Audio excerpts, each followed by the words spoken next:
Pada tahun 2016 silam, para saksi dituntut dan dipaksa untuk memberikan saksi palsu hingga tertuang dalam BAP. Hal tersebut tak lain tindakan bejat dari seorang Ibtu Rudiana yang terdapat suap dengan Pak RT waktu memberikan kesaksian. Hal itu turut diungkap oleh sejumlah saksi yang kini berani jujur saat didatangi langsung oleh Deddy Mulyadi. Jelasin saya Pak, sama. Nah, tapi ngejelasin nggak kamu tidur di rumah Pak RT? Iya ngejelasin. Di Polda sudah ngejelasin? Iya. Sudah? Sudah begitu? Sudah tanda tangan? Sudah ngejelasin kayak gitu, cuma dibilang sama penyidiknya kamu ngaku tidur di situ, sedangkan Pak RT-nya sama anaknya tidak mengaku tidur di situ. Makanya saya kan jangan takut lagi Pak. Enggak, jangan takut. Kamu minta dikonfrontir dengan Pak RT, nanti minta dipertemukan. Mudah-mudahan Pak Menko Polhukam lihat vlog saya, Pak Kapolda lihat vlog saya, Pak Direskrim lihat vlog saya, para penyidiknya lihat vlog saya. Ya, yang penting sekarang kamu berkata jujur. Ya, semoga masalah ini cepat berakhir. Amin. Semoga saudaramu bisa bebas. Amin. Dengan meninjauan kembali.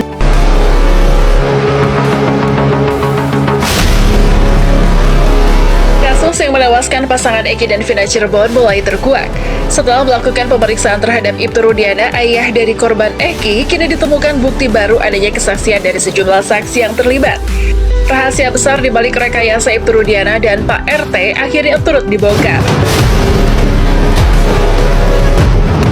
Kasus Vina Cirebon yang diselidiki kembali setelah 8 tahun silam kian menunjukkan kerumitan hingga menjadi sorotan sejumlah tokoh. Banyaknya saksi yang bermunculan hingga penangkapan Peggy Setiawan yang dianggap janggal oleh publik semakin membuat kasus Vina Cirebon menimbulkan tanda tanya besar. Bahkan Ibtu Rudiana yang merupakan ayah dari korban Muhammad Rizky alias Eki nyatanya juga turut terlibat dalam kasus ini. Berawal dari kecurigaan publik disebabkan karena Ibtu Rudiana tidak mampu menangkap beberapa DPO yang juga menewaskan putranya tersebut. Terlebih, kemunculan sosok wanita bernama Widya yang tiba-tiba muncul dan membongkar keterlibatan Ibtu Rudiana mengenai bisnis narkoba saat 2016. Pak, tolonglah. Meskipun Bapak itu besok di penjara, bersuaralah Pak, lebih baik jujur. Bersuaralah. Saya nggak bisa dibohongi begitu aja. Bersuaralah demi negara ini. Jangan melindungi jenderal. Kan saya sudah bilang, karena cuap-cuap saya berawalan dari penangkapan yang namanya awak kapal penuh dengan bubuk. Maka anak seorang itulah yang menjadi korban, sasaran mereka, sasaran seorang jenderal juga, sasaran seorang bandar, agar itu mengamankan yang namanya bubuk tersebut. Marilah Pak, jujur saja berkata, saya udah bilang saya sangat paham kasus 2016 lalu. Saat 2016 silam, dari sinilah kasus Vina Cirebon ini mulai menemukan titik terang jika kasus kematian Vina dan Eki ini merupakan sepak terjang dari Ibtu Rudiana untuk mengelabui kasus yang sedang menjerat dirinya. Banyaknya kejanggalan yang ditemukan dalam kasus tersebut tentu menimbulkan banyak tanda tanya besar di kalangan warganet. Lantas, apakah tim penyidik Mabes Polri telah menemukan DPO siapa pelaku sebenarnya? Lalu bagaimana dengan para terpidana yang kini sedang ramai disebut korban salah tangkap? Benarkah Ibtu Rudiana, penyidik, dan Pak RT terlibat suap dalam penanganan kasus ini? Bagaimana dengan para saksi yang sebelumnya telah memberikan kesaksian palsu sehingga melibatkan banyak pihak yang tidak bersalah terseret dan mencekam dalam sel penjara? Baru-baru ini ramai dibahas soal sejumlah saksi yang telah menyeret banyak pihak yang justru tidak terlibat dalam kasus Vina Cirebon. Dan pada faktanya kesaksian para saksi tersebut ternyata adalah saksi palsu yang memang adanya tekanan dari pihak lain. Sebut saja Ibtu Rudiana dan oknum polisi hingga Pak RT yang ikut terlibat. Itu kami di demo habis-habisan. Dan sebagai salah satu fakta yang kami juga sampaikan di ruang persidangan, ketika ada saksi perbelisan aja dari kepolisian dihadirkan di ruang persidangan, itu polisinya bawa senjata. Ruang persidangan, saya sampai protes itu ke hakim, tapi hakim mengatakan ini aman. Saya protes, nggak bisa, karena saya juga mantan polisi, nggak boleh dong membawa senjata ke ruang persidangan, padahal di situ ada propos. Seharusnya waktu itu sudah disterilkan.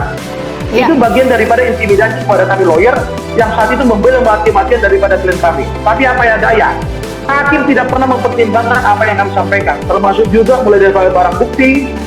Siapa bilang barang bukti tidak rusak sepeda motor? Kami lihat kok secara faktual ketika ada pemeriksaan sepeda motor ke bawah. Pak Jogi, Waktu sepeda motor kan di bawah kami ada di rang. ya sebelum di rang kita ke atas Bu tuh. Elsa, Pak Jogi, Orang artinya bukti dengan tidak adanya rusak. berbagai macam kejanggalan yang tadi Pak Jogi sampaikan, upaya hukum apa yang sudah Anda tempuh sejauh ini?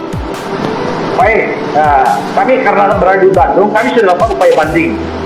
Dan tentang putusan banding pun kami sampai sekarang belum pernah menerima relasi dari pengadilan negeri, sehingga kami tidak sempat melakukan kasasi. Ini kan sesuatu apa? Sesuatu yang perlu dipertanyakan kepada eksistensi pengadilan negeri.